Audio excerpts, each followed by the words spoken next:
गुस्सा है बड़े काम की चीज़। अगर आप आज की तनाव और घुटन भरी उबाऊ ज़िंदगी में जीते हुए भी खुश, तंदुरुस्त और सुखी रहना चाहते हैं तो गुस्से से काम लीजिए। अरे लगता है आप चौंक गए। गुस्से का इस्तेमाल खुश रहने के लिए?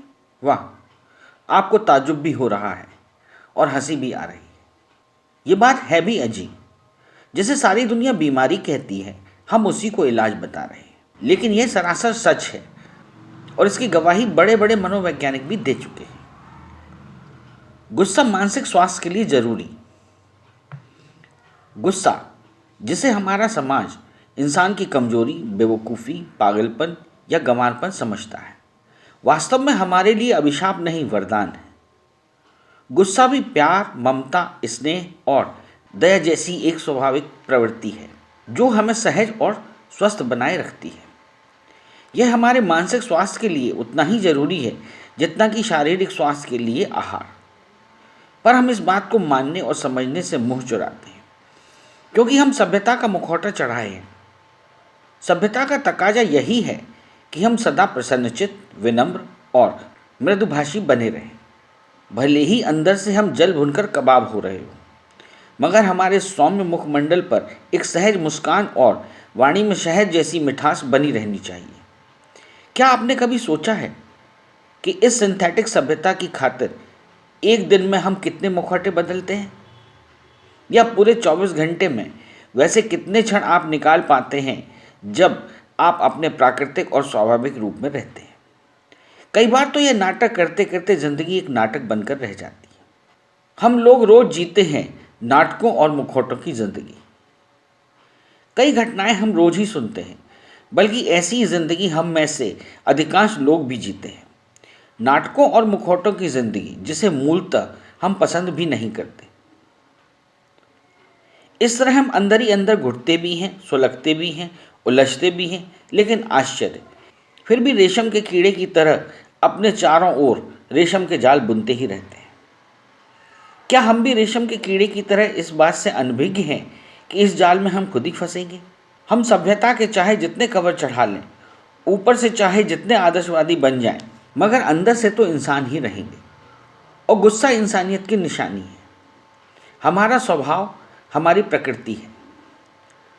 सोचिए, गुस्सा कब और क्यों आता है? शाम को पतिदेव के साथ आपको किसी के घर खाने पर जाना है। आप शाम को तैयार होकर घंटों बैठी रहीं और रात को 10 बजे पतिदेव आकर कहते हैं, अरे मैं तो भूल गया था, आज रात घर पर कुछ लोगों की दावत है। सामान की लिस्ट आपने सुबह ही दे दी थी, मगर पतिदेव शाम को सामान लाना भूल गए। शाम को आप थकी हारी ऑफिस से लौटी तो घर पर ताला पड़ा था। आपको बहुत सारा काम करना है और आपने घर में कह दिया है कि कोई भी आए तो कह देना घर में नहीं है। फिर भी आपके एक गप्पी दोस्त से कोई कह दे कि ऊपर के कमरे में बैठी पढ़ रही हैं। अपनी कोई खास राज की बात अपनी पक्की दोस्त को बताइए और उसने वह राज सबको बता दिया। किसी ऑफिस में आपके 2 मिनट के काम के लिए क्लर्क ने आपको 2 घंटे बैठाए रखा और फिर भी काम नहीं किया। आपके ऑफिस का कोई पुरुष आपकी विनम्रता का लाभ उठाने की कोशिश करता है, पीठ पीछे नमक मिर्च लगाकर आपकी बातें सुनाता है। आपको किसी ज़रूरी मीटिंग में जाना है और टैक्सी वाले की बेवकूफ़ी से आपको वहाँ पहुँचने में देर हो जाती है। आपके सुपुत्र का इम्तिहान सिर पर है और वह दिन भर क्रिकेट खेलता है और शाम को टीवी देखने बैठ जाता है।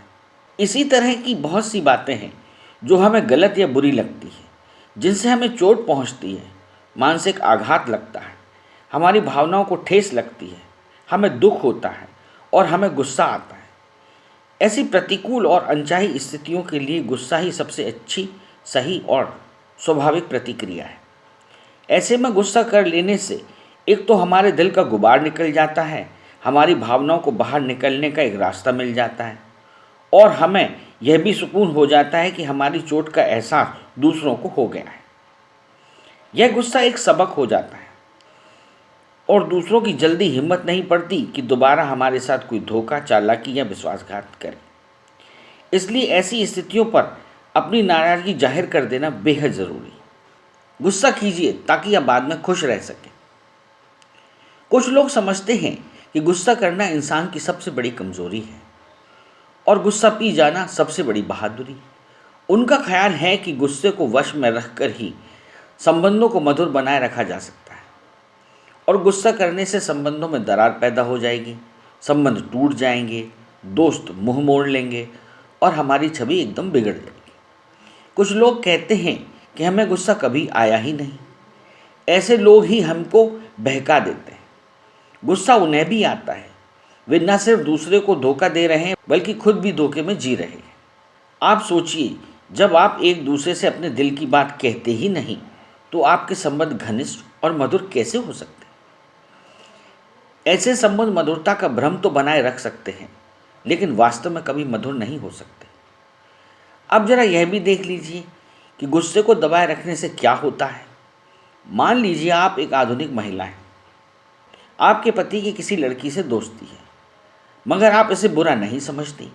एक दिन आपको पता चलता है कि आपके श्रीमान उसके साथ पिक्चर गए हैं, जबकि आपके साथ पिक्चर जाने की उन्हें कभी फुर्सत ही नहीं मिलती। आपको गुस्सा आता है, मगर आप कुछ नहीं कहते। सभ्यता के नाम पर संयत रह जाती हैं, लेकिन आपके अंतर मन में तो गुस्से का लावा उबलने ही लगता है।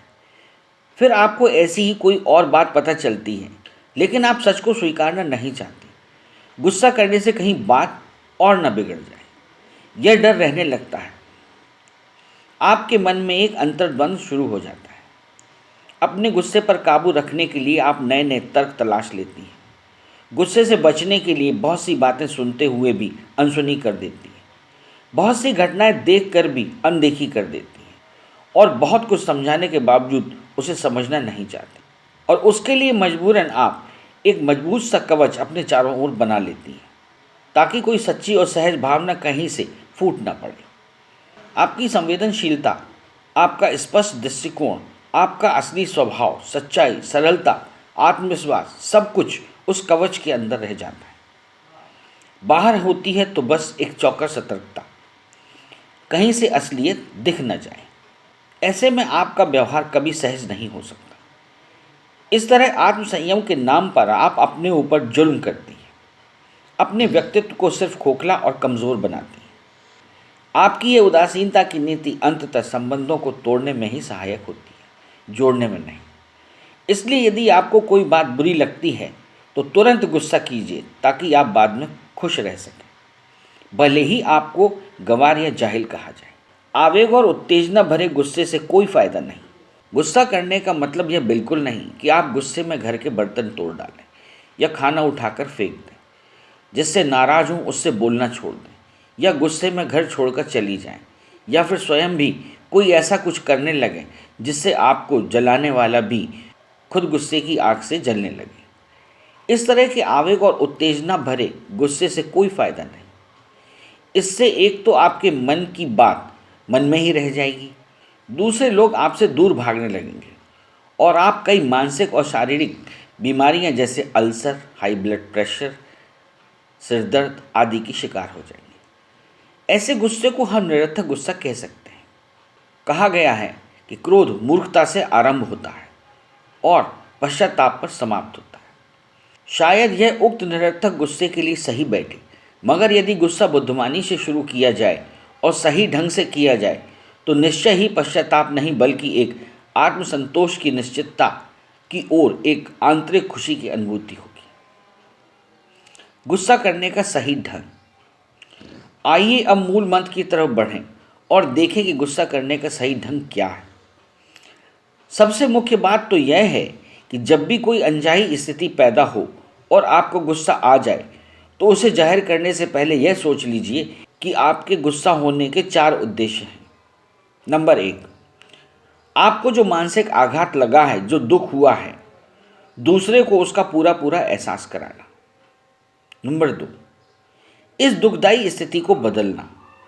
नंबर 3, ऐसी कष्टप्रद घटनाओं को या बातों को आगे होने से रोकना जिनसे आपको दुख पहुंचा था। नंबर 4, अपने संपर्क और संबंधों को अधिक घनिष्ठ बनाना। दूसरी बात यह है कि जब आपको किसी पर गुस्सा आए तो उसे व्यक्त करने से पहले स्वयं से ये प्रश्न जरूर करें, आप क्यों नाराज हैं? आप क्या चाहती हैं? आप क्या करें कि जिससे आपका दुख भी दूर हो जाए और गुस्सा भी और गुस्सा भी शांत हो जाए। यह सब सोच लेने के बाद बिना कोई भूमिका बांधे आप अपनी बात शुरू कीजिए। जो कुछ भी आपके मन में है और जो कुछ भी आप चाहती हैं एकदम साफ साफ कह दीजिए। उदाहरणार्थ, आपके पति रोज देर से घर आते हैं या शराब पीकर घर आते हैं और आपको उनकी यह हरकत कतई पसंद नहीं, तो आप सीधे सीधे उनसे कहिए कि तुम्हारी यह आदत मुझे पसंद नहीं, तुम्हें नशे में देखकर मुझे तुमसे चिढ़ होने लगती है, मुझे तुम नाली के कीड़े जैसे गंदे दिखने लगते हो, आदि आदि। मतलब यह कि आपके मन में जो विचार हैं उन्हें बिना किसी बनावट के ज्यों के त्यों दोहरा दीजिए, चाहे भाषा कितनी ही कटु क्यों ना हो। जाहिर है कि पति भी ताबड़तोड़ जवाब देंगे। हो सकता है वह यह भी कह दें, तुम हो किस खेत की मूली, तुम्हारी परवाह ही कौन करता है। ऐसे में आप जरा भी विचलित ना हो और रोएं भी ना, अपनी बात पर अड़ी रहें। कह दें कि मैं तुम्हारी पत्नी हूँ, मेरी चिंता तुम्हें करनी ही पड़ेगी। और आप ऐलान कर दीजिए, आइंदा चाहे जो भी हो, मैं यह सब कतई बर्दाश्त नहीं करूँगी। संभव है इसके बाद आपके पति बड़बड़ाते हुए या पैर पटकते हुए या गालियां देते हुए बाहर निकल जाए। अगर आप अपनी बात पूरी कह चुकी हैं, कोई और शिकायत कड़वाहट मन में अटकी नहीं रह गई है, तो उन्हें जाने दीजिए। पीछे मत पड़िए, यह न सोचिए कि निर्णय तुरंत हो जाएगा। उन्हें थोड़ा समय दीजिए। हो सकता है गुस्सा ठंडा होने पर वह स्वयं आपसे माफ़ी मांगे या थोड़े दिन बाद आप स्वयं ही उनके व्यवहार में मनचाहा बदलाव महसूस करें और आपकी नाराज़गी दूर हो जाए तथा आपके आपसी संबंध पहले से अधिक घनिष्ठ हो जाए। गुस्सा करते समय इन बातों का ध्यान रखिए। नंबर 1, व्यंग और तानों का प्रयोग करने के स्थान पर सादी भाषा में गुस्सा प्रकट करें। सामने वाले को नीचा दिखाने की कोशिश ना करें, उसकी बातों पर विश्वास ना करें और उसे अपनी सफाई देने का पूरा मौका दें। उसको सजा देने के इरादे से या उसे चिढ़ाने के लिए बेतुकी बातें ना करें। अगर आप गुस्सा करती हैं तो दूसरे का गुस्सा सहन करना भी आप सीखिए। और यदि आप इतने गुस्से में हैं कि आप किसी बात का ध्यान नहीं रख सकती, तो फ़ौरन गुस्सा ना कीजिए। उठकर अपने कमरे में चली जाएं, रेडियो टीवी खोलकर बैठ जाएं या संगीत सुनने लगें, या फिर घर से बाहर कहीं चली जाएं। और जब गुस्सा शांत हो जाए तो अपना गुस्सा व्यक्त करने की कोशिश करें, तभी आपका गुस्सा कारगर होगा। एक खास बात और समझ लीजिए, गुस्सा होने के बाद आपको कभी शर्मिंदा नहीं होना चाहिए, ना ही आप अपने गुस्से के लिए माफ़ी मांगें। आपको यह आत्मग्लानि बिल्कुल नहीं होनी चाहिए कि मैंने गलत किया, मैं होश खो बैठी, मुझे अपने पर काबू नहीं रहा, या ऐसा नहीं होना चाहिए था। बल्कि आपको यह विश्वास और संतोष होना चाहिए कि जो कुछ आपने किया वह स्थिति को देखते हुए सर्वथा उचित था और यही होना चाहिए था। अंत में हम फिर यही कहेंगे कि गुस्सा बड़े काम की चीज़ है। आपने सुना भी होगा, जहाँ लड़ाई अधिक होती है वहीं प्यार भी अधिक होता है। अगर आप चाहती हैं कि आपके आपसी संबंध हमेशा मधुर और घनिष्ठ बने रहें और रिश्तों के ये बंधन सिर्फ नाम के लिए नहीं बल्कि सचमुच आपकी आंतरिक प्रसन्नता का चिर स्रोत बने रहें, तो गुस्सा करना सीखिए। क्योंकि जीवन को संतुलित रखने के लिए सिर्फ प्यार ही काफ़ी नहीं, गुस्सा भी बेहद ज़रूरी है। यदि आप अपना टैलेंट बंजारा बीट्स के साथ शेयर करना चाहते हैं तो 2 से 3 मिनट का वीडियो हॉरिजॉन्टल में बनाकर इन नंबरों पर भेजें।